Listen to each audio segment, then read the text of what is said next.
Fox News, from what I understand, that this shooter had phoned a friend and said that he was suicidal and that he was going to shoot up a bank. If that is the truth, then I think that we need to again look at what is going on in our society. You know, the definition of insanity is doing the same thing over and over and expecting different results. Just 2 weeks ago, I stood in front of a camera where you had some kids, some babies, shot in Nashville, Tennessee, with a person who, by the way, had an AR-15. And from what we've been told here, Neil, this individual had that same kind of a weapon. And when you look at mental illness, if mental illness is involved here, and that weapon, that's a dangerous concoction. And we've got to do something in this society, Neil. I am sick and tired of standing in front of a camera. Neil, you and I have been on numerous occasions where people, young people, have lost their lives. 4 people left home this morning, and 4 people are not coming home tonight. That is something that we need to take into consideration. And when the governor says we shouldn't talk about certain things now, well, then I have to disagree with the government. We have to talk about guns. AR-15 are killing our babies and our citizens in this country, and we've got to do something about it. This is Fox News contributor Ted Williams going on the network after the latest tragic mass shooting in Louisville, Kentucky, to say something that you rarely hear from a Fox personality: the truth. And bear in mind, this is a contributor to the network who regularly goes on to commentate about crime in a way that blames Democrats. He regularly uses right-wing talking points that align with Fox's propaganda, all of which is to say that he's not exactly some bleeding heart liberal here. But even he is so fed up with what's happening and can see what is so plainly obvious to the rest of us at this point. It is the guns. Not the doors, not video games, not godlessness. It's the guns. Consider what Ted Cruz tweeted literally just days ago after the school shooting in Nashville that killed 3 9-year-old children and 3 staff members. Quote, "When you go to the bank and you deposit money in the bank, there are armed police officers at the bank. Why? Because we want to protect the money we save. Why on earth do we protect a stupid deposit more than our children? We have an opportunity right now to double the police officers on campus and keep kids safe." And yet now, less than 2 weeks later, a mass shooting just happened at, you guessed it, a bank. I mean, honestly, every single excuse these NRA-funded politicians like Ted Cruz make get immediately destroyed by the very next mass shooting. But you know what common thread still remains through every mass shooting, no matter how many excuses you conjure up?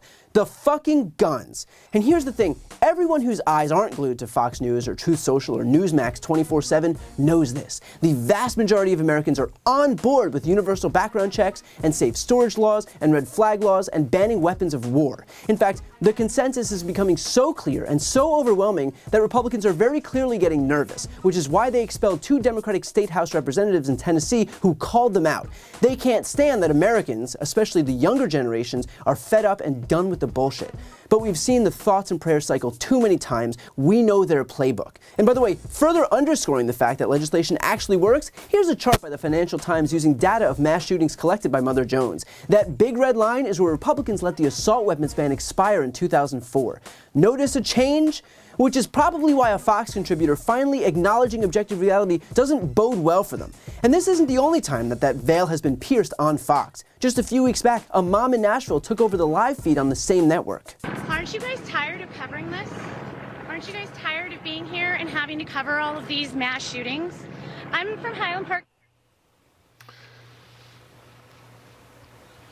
Family vacation with my son, visiting my sister-in-law. I have been lobbying in D.C. since we survived a mass shooting in July. I have met with over 130 lawmakers. How is this still happening? How are our children still dying, and why are we failing them? Gun violence is the #1 killer of children and teens. It has overtaken cars. Assault weapons are contributing to the border crisis and fentanyl. We are arming cartels with our guns and our loose gun laws, and these shootings and these mass shootings will continue to happen until our lawmakers step up and pass gun safety legislation. I'm pretty sure this was an unsecured weapon that this teenager got a hold of. We can't even pass gun safety, like safe storage laws in this country to protect kids from getting a hold of weapons that they shoot each other with.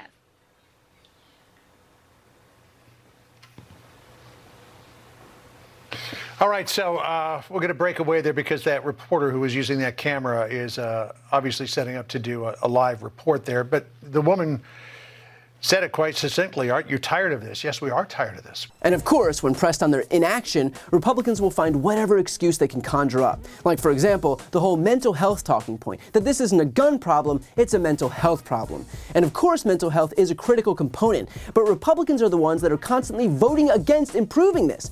Here was a recent vote in the House on increasing access to mental health in schools, the exact kind of thing so many of them claim would help prevent mass shootings. All but one of them voted against it. So when they surface these excuses to give themselves cover, just know that they are not serious, they are trying to distract you. But occasionally, a Republican will come out and just drop all pretense. This is Tim Burchett, a Republican from Tennessee, giving his response when asked about the Nashville shooting. 3 precious little kids lost their lives, and I believe 3 adults, I believe it's. And the shooter, of course, lost their life too. So it's a horrible, horrible situation. And we're not going to fix it. Criminals are going to be criminals, and my daddy fought in the Second World War, fought in the Pacific, fought the Japanese, and he told me, he said, buddy, he said, if somebody wants to take you out and doesn't mind losing their life, there's not a whole heck of a lot you can do about it. And then when a reporter said, what about doing something to protect your own kid, this is what he had to say. What should be done to protect people like your little girl from being safe at school? Well, we homeschool her, but that's our decision. Some people don't have that option, and frankly, some people don't need to do it. I mean, they don't have to. It just suited our needs much better.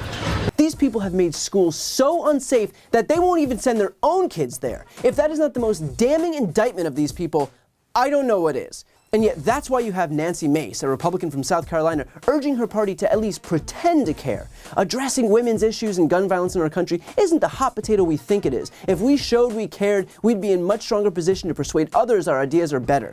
To which I responded, you voted against reauthorizing the Violence Against Women Act, against codifying a woman's right to choose, against expanding mental health access in schools, against universal background checks, and against red flag laws. But tell us more about how Republicans care. And I gotta say, it's telling that her response to help prevent Republicans from getting demolished by young voters and women is to look less out of touch versus actually doing literally anything to actually solve these problems. But this is exactly why we need to stay informed and continue to call out this MAGA bullshit where we see it. Because Republicans are obviously feeling the pressure, and they know they've lost an entire generation of Americans. They aren't operating from a position of strength. These are the dying breaths of a Republican Party legislating itself out of existence. Before you go, a quick announcement. I've started a Spanish YouTube channel. Democrats desperately need to be able to appeal to Spanish-speaking audiences, so this is me doing my part. To help that channel get going in the algorithm so that we can finally start spreading our progressive message and breaking the conservative stranglehold on Spanish-speaking media, please subscribe and watch a few videos. The link to that channel, called Brian Tyler Cohen Espanol, is right here on this screen. And of course, to see more of my content in English, make sure to subscribe to this channel as well. The link is also right here on this screen. Thanks so much for watching.